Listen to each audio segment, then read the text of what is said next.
Okay, so I live in New York. Say you sold me on Florida. I'm ready to move down, but I want to keep my New York City apartment for when I come Hmm. back to see some shows or visit some family.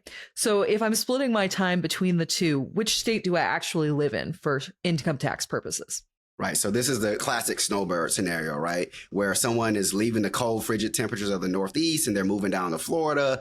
And so New York has a state income tax. And in your scenario, you're keeping your home in New York.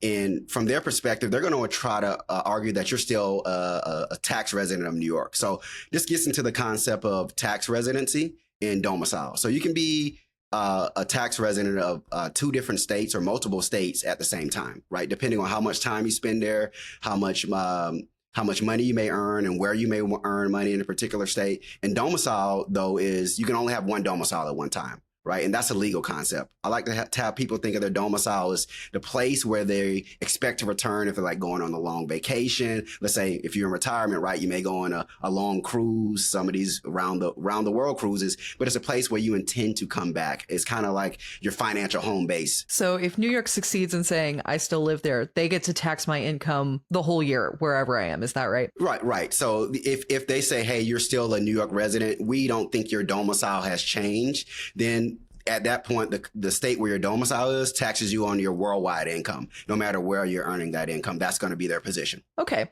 So say I want to avoid that and I move entirely to Florida. What do I need to do to show that my domicile is now Florida? So to establish domicile, I think the first thing that you're going to do is, although domicile is a legal concept, it's not something where you just sign a legal piece of paper or you make a legal declaration. The first step is being physically present in your new state, right? I can't say, hey, I'm moving from New York to Florida on January 1. I signed this piece of paper. My domicile is now Florida, but I'm still hanging out on Broadway and doing things in New York, right? So you have to be physically present. That's the first thing you want to do. Secondly, you're going to want to, if you register to vote, if you have a car, you want to go ahead and register your vehicles there. If you have sold your home in your previous state, or if you haven't, rather, and let's say you had a homestead exemption, you're going to want to revoke that, right, and get rid of that, because homestead means, hey, this is where basically where I'm based out of. So you want to get rid of your homestead exemption in New York, in the example that we're talking about. And then more practical things that you're going to want to do is like update your financial accounts, the addresses that are on your accounts, and move your personal effects, right? Your heirlooms, things that you hold near and dear to you. You want to go ahead and do that.